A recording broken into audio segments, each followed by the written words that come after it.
Welcome back everyone, Oz here, and today I've got some r/entitled people for you all. As per usual, I will narrate the post, give you my opinions, and I hope you do the same down in the comments below. And without further ado, let's jump right into it. Reasonable bit, $64.99. Every dog in the neighborhood will not be allowed over when I visit. My parents live an 8-hour drive away, so I only see them a few times a year.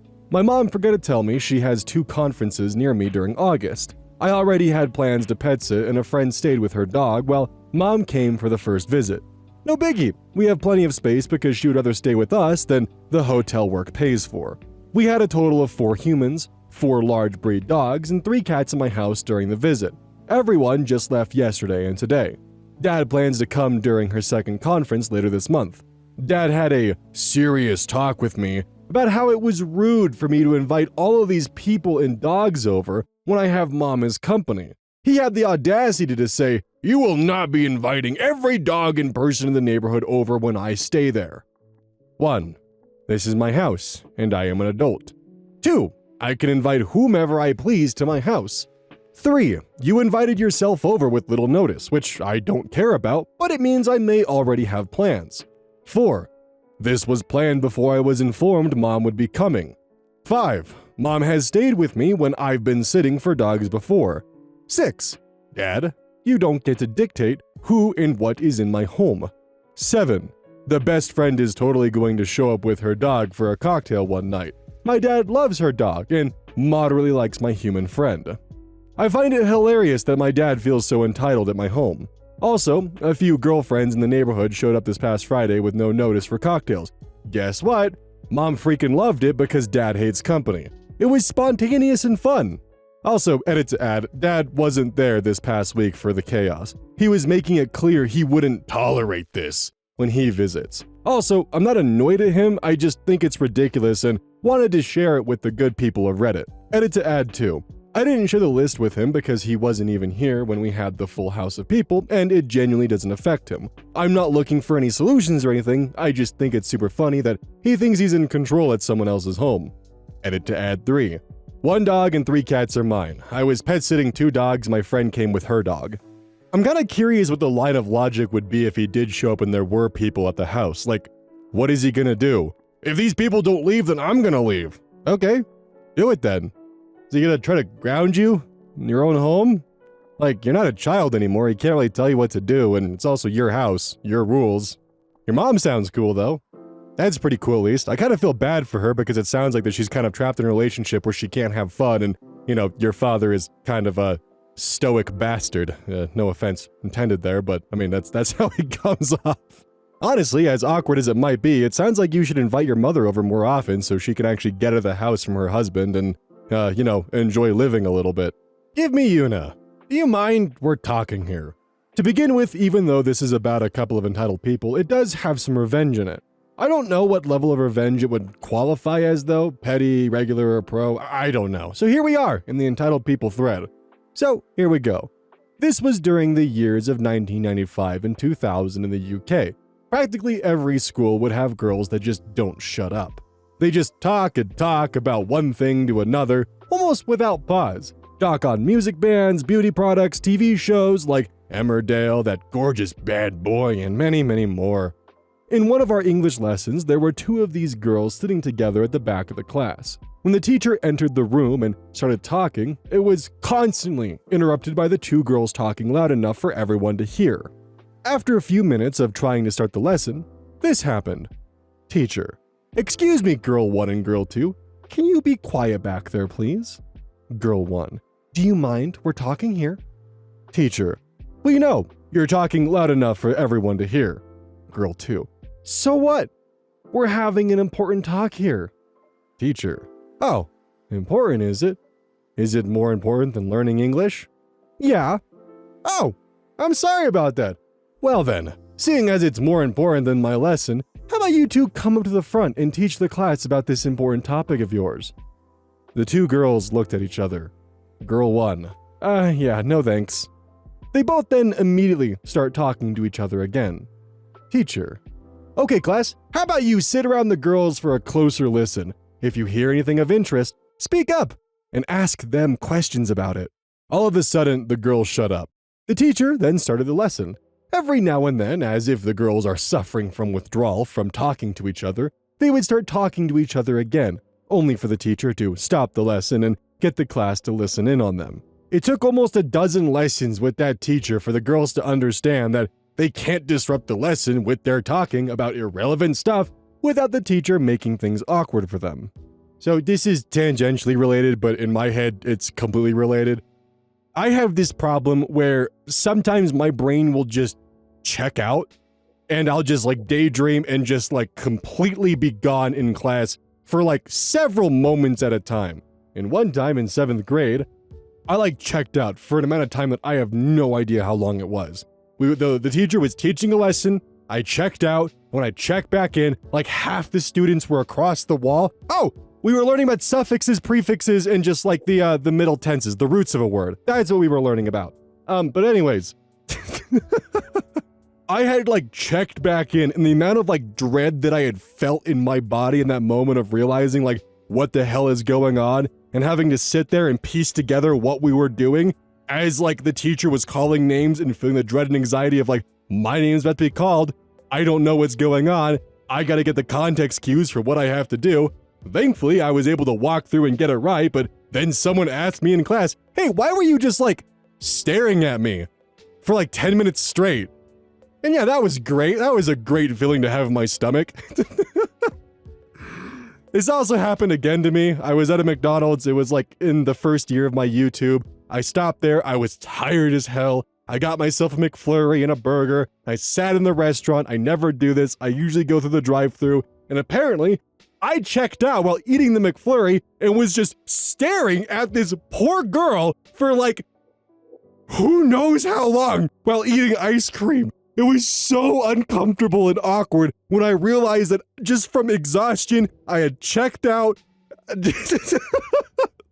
I feel horrible, but still. Oh god, the cringe kills me every time I think about it. 1004 Fox. I ruined this woman's plane ride apparently. Now, I'm 23 female. I don't know the ages of the couple, but they seem to be in their late 20s, early 30s. This was a flight about 5 hours long. I always pay extra and pick my seat in advance. However, due to a medical emergency on a flight from earlier in the day, I was placed on standby because the people who got displaced from that flight were placed on our flight since it was the next one headed to the same location. Fortunately, towards the end of boarding, my name ended up being called. I got lucky and was able to get on this flight. I think they switched to a bigger plane. You know, instead of having to wait for the next flight. On this new flight, my seat ended up being the middle seat in a row of 3. When I got to my row, the man and woman were chatting and sharing a snack. It was obvious they're together. I mentioned to the man, who was in the aisle, that I'm in the middle seat, and he got up to let me in. I asked them if they would prefer to sit together. I said I'm totally okay with that. They can pick the seats. The woman immediately reacted rudely to this. She said something like, "You're not supposed to be sitting here anyway." I explained the situation. I'm pretty sure everyone on the plane was aware of this though, as there had been announcements and rearranging happening. I offered to show her my new ticket too. It said my seat number on it. She flicked her hand at the ticket and made a disgusting sound. I offered again if they wanted to sit together, to which she didn't reply. Her partner said it's okay and seemed kinder between the two. I sat down. He made some small talk about how the plane must be so full, blah blah blah. The woman didn't wait long and eventually interrupted us. She asked me, "Did you use one of those third-party websites to book your flight? It's so frustrating when people cheap out to inconvenience others." I told her I booked direct, and the only reason I got placed on standby, along with many other people, was due to the medical emergency that happened on another flight. None of us got to choose our seats. She asked me if I paid for seat selection. I told her I did. I was so done with her attitude, I put my headphones on and attempted to do my own thing. This woman, for the remaining 4-ish hours, kept reaching over me and tapping her partner and trying to talk to him in a way that was super intrusive to me, being stuck between them. I could tell that even her partner was trying to engage her less so that she would hopefully stop, but she didn't. And the whole time she acted as if I was the problem in this scenario. The unforeseen part of this aside, I think they tried to pull that tactic where they don't sit together on purpose, leaving the middle seat empty hoping no one will sit between them. But on full flights, which most are, it doesn't work. And even so, it's not the other person's fault. I think OP is right on the money with the tactic they tried using, and I think one of them was at least fully aware of what was going on and didn't bother trying to make a scene of it, but the woman was probably really upset by the fact that her master plan didn't work. Hell, she probably even checked before the flight was boarding to make sure the middle seat was empty and was extremely excited by the fact that they would have pretty much an entire bench between the two of them for the entire flight. And to be a bit of a, okay, so what's it called when someone is offered a solution that fixes their grievance or inconvenience, but they refuse to take it because they would rather be mad at the person for the inconvenience instead of finding an actual solution? She's doing that. I don't know what that's called, but that's what she's doing. I used to have an ex who would specialize in this behavior. It's really fucking annoying. But it's a pretty miserable way of handling things, because you're just subjecting yourself to a more miserable experience so you can justify being upset with someone in hopes that they'll feel bad for like an extended period of time. Oh, this'll show them for something that's out of their control. I don't know, it's a really unhealthy mindset to have attached to you, and I'm glad to be rid of it. Phoenix Shadow Song. 2 for 1. 2 Karens, 1 transaction. Neither of them were the customer I was checking out. Obligatory on mobile, so apologies for formatting and spelling. Of the 2 Karens in that 1 transaction, I'd seen one before. We shall call her Karen A. Now, I've been at this store, my first job, for a year now. I started last year as we were getting our Halloween stuff in and on the floor. She came in and complained about how she hated Halloween and preferred Christmas. Last year, when I was brand new, she had me lead her around the store to price check everything for her, and interrogated me about wearing Halloween pins on my vest, telling me you wouldn't like it so much if the devil possessed you. She ended up getting a witch's hat decoration. I saw her a few more times until after we'd gotten the last of our Christmas out of the store, and I didn't see her again until recently, when our Halloween stuff was being put up again. She comes in and huffed about how we have Halloween already, and asked when Christmas would be in. I told her about when that starts to come, and she looked at me aghast we didn't have it yet. Then she asked if anyone here could make a wreath for her. I told her we have the stock and stuff to make them, but we don't assemble them for the customer. Now, as we're a craft store, she insisted someone here can make it, and she's seen a lady make them for people here. I informed her it's not a service the store offers. I then excused myself politely as I'm being called to the register. I began to check out a polite customer, and while I am, Karen A returns. She nudged the lady I was checking out aside and began to show me pictures of the wreaths she wanted, and insisted I could take an order for whoever makes them. Then mentioned it was too early for the devil stuff, and she hadn't even taken her 4th stuff down yet. Then asked me if we still had 4th of July stuff. Seeing the chance to get her out of the way, as any attempt of mentioning that I'm in another transaction fell upon deaf ears, I inform her we do, and sent her that way.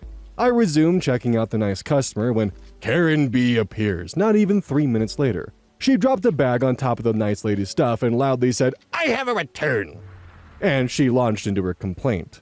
The nice customer looked ready to sink through the floor. I say, I can help her next, and I'm required to have a manager present for all returns.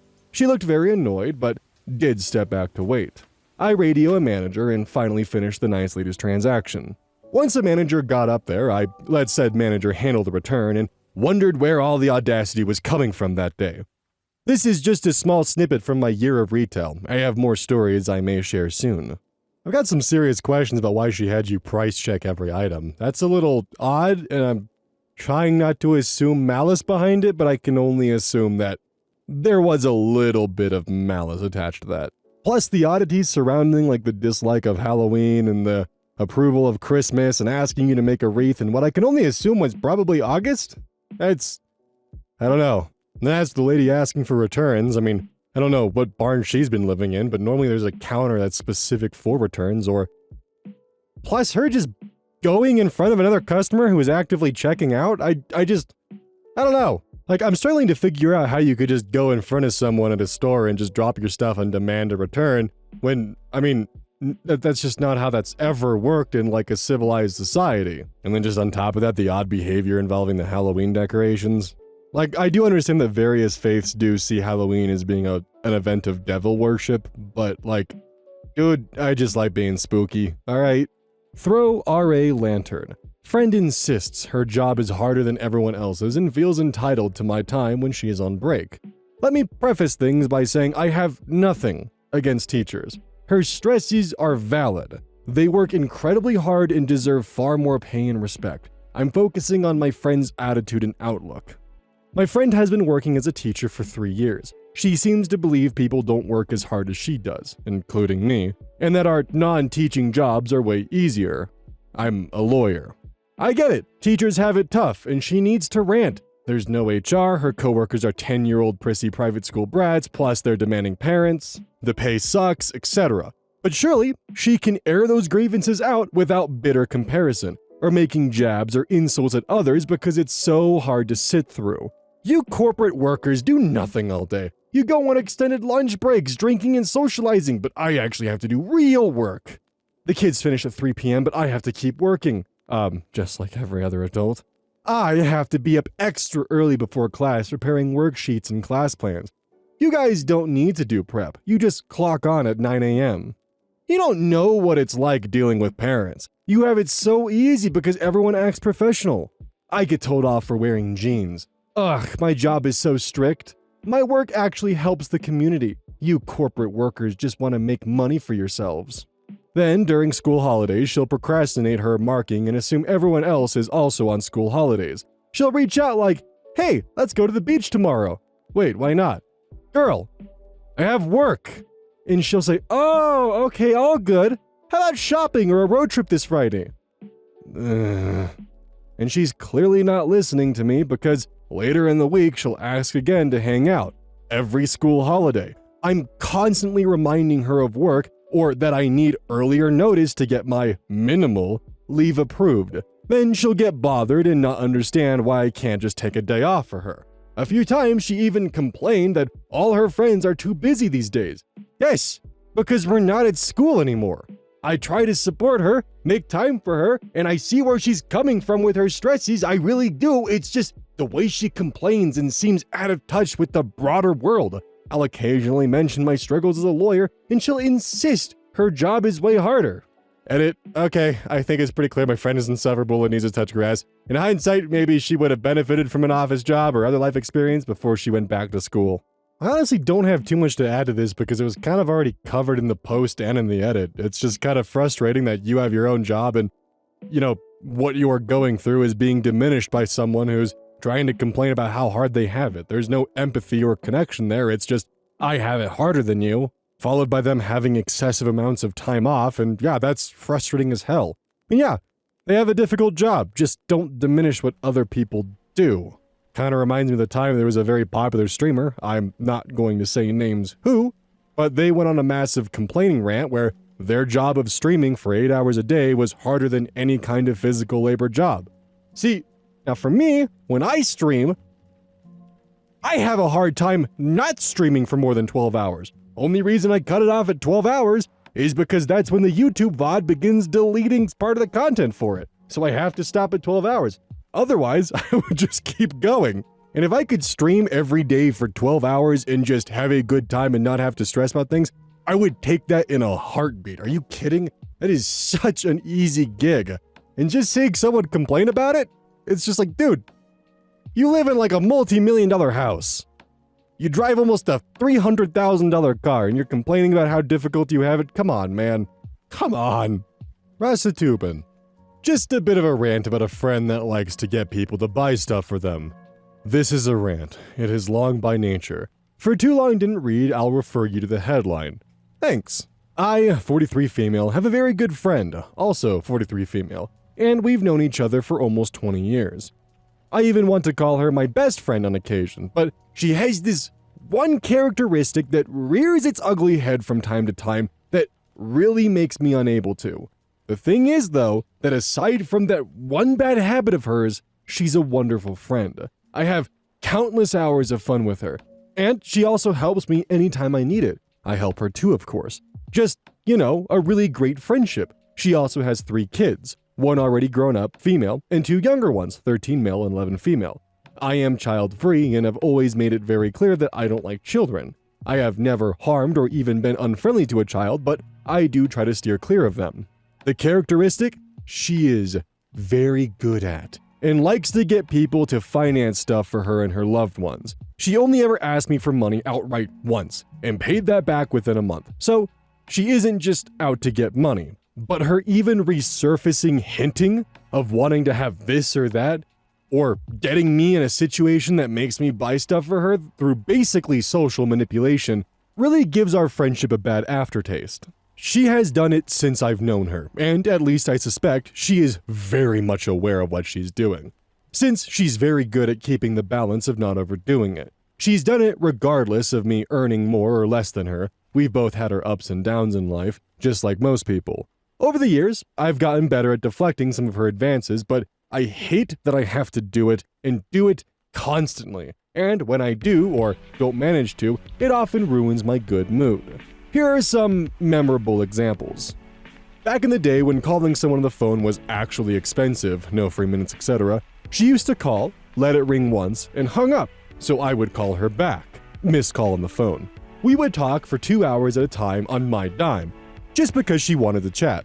When I stopped calling her back because I noticed the pattern, she suddenly reduced her just for chatting calls from nearly daily to maybe once every week to 2 weeks.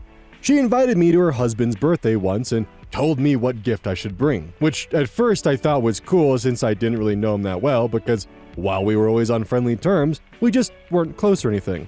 Turns out the thing cost 60 euros, so basically she wanted her husband to get what he wanted to have but not pay for it herself. How do I come to this conclusion? I was never invited to his birthday before that or ever since then, just that one time. This was also nearly 10 years ago, so in today's money that would probably be more around 80 to 90 euros. She once called me to lure me out to join her at our favorite bar, even though I didn't want to go out that evening. She worked me a good 10 minutes on the phone to not be a spoilsport, etc. The reason? So I could pay her tab, which I found out only after I had already ordered something for myself, from the waiter. I suspect I was not the only friend she pulled that one on. Wait, the waiter told you that she was wanting you to pick up her tab? Is that... Did I read that right? She asked me if I wanted to go shopping for some interior stuff, since she was refurbishing her apartment. And, of course, she sees stuff she likes, picks it up and puts it back, saying something like, "No, that'll go over my budget." Always only when I'm near enough to see and hear. So, of course, she ended up getting some items that she wanted to have that I paid for in the end. She always brings up occasions of her kids, where one would be expected to bring gifts, such as birthdays, back-to-school days, Easter, etc. What kind of back-to-school days and Easter was your family having? Even though I have literally told her that I have no interest in becoming a gift auntie for her kids, who is expected to shower them with gifts on every occasion. That last one is actually the reason for this rant. I invited her to a pub quiz with some friends last Thursday, since she hasn't been to one in ages. We both love them and used to go regularly years ago. And while on the way to our table, she casually brought up that next week is her daughter's birthday. I didn't say anything, and she didn't try to follow up either. But I caught myself thinking, hell, not again. How many times are you going to try to get me to buy expensive gifts for your kids? Because of that, I can also never be sure if we're just having a casual conversation about life getting more expensive in general when we talk, and I get it, and it does, or if she's trying to soften me up for her next attempt to weasel out stuff from me again. And it is just so tiring to always be on the lookout for that. My suspicion is that's exactly what's happening right now, because she just had to get a new car, old one basically died. We made a little test drive to a restaurant out of town with her new one a few weeks ago. I paid, but that was my choice, and she complained what a huge hole it cut into her budget/savings on the way, so maybe she actually cleverly manipulated me into paying again. It was a nice outing, and she wants to do something like that again while it's still summer, possibly together with kids, reassuring me how well-behaved they are, and it won't turn into a babysitting chore, to the same restaurant, where the food for two cost me 100 euros. So, while it sounds kinda nice, I can't shake the sinking feeling that she expects me to pay for it all, and will social pressure me to do exactly that, this time for her and her kids, while entertaining them at the same time, knowing full well that I do not like children. So, that's it. That's my rant. Thanks for lending me your digital ears. Do you have a friend, family member like that? Go on, rant along. Sometimes ranting is all we can do, and it does make you feel better. Well, a bit. Edit. Thanks everyone, but please don't oversimplify a relationship to her mooching off of me every chance she gets. Aside from those instances I mentioned, we really do have a good friendship the rest of the time. We have fun together and help each other out like normal friends do. Hell, a week ago when we ate out, she even paid for both of us. It isn't as clear-cut as many commenters here think. And without fail, there are people saying that she should go no contact with her. Now, in the comments, people are definitely calling out OP for not being as, assertive with boundaries with this friend, which I do think is a very fair criticism. OP is definitely being a bit wishy-washy with the idea of setting boundaries, and they still want to keep this friendship, which is entirely understandable because then again, we're only hearing the negative part of this relationship and only a little bit of the positive. If OP is going to want to vent and rant about this and not be open to receiving criticisms or commentary or even suggestions for how to improve the situation, then that's fine, but they also need to realize that at that point in time, they're kind of losing the ability to rant or vent about something if they're not willing to find a solution for it. Personally, I think they need to set hard boundaries and definitely try to avoid activities that involve financial obligations. I definitely don't think going no contact is the right solution here because, by the sounds of it, they're a very pleasant person to be around minus the occasional instances of this weird kind of like parasitic mooching habits they have built. Like again, in this instance, I do firmly believe that you need to put your foot down, firmly state no, or you kinda lose your ability to rant and kinda vent about this, because you're unwilling to implement the solutions. I don't know, I'd be curious to hear what you guys think in the comments. Don't forget, this is brought to you by GamerSupps. Use code ODDS at checkout. It's basically a caffeine powder that you put in your water, and I actually really like it. I use this on a daily basis. Don't forget that every purchase you make using code ODDS directly supports the channel. And if you want a personal recommendation from me, I would either recommend the Soda Pressing Bear or Dragon Fruit Punch. Those two are currently my favorite flavors. And as a note, once we sell a certain amount of stuff, I get my own flavor and my own cup. And you all know I'm gonna choose some degenerate shit that's gonna make their PR team squirm. My goal is to make them regret partnering with me. So please, use code ODDS at checkout to make my dream come true of making a PR team squirm.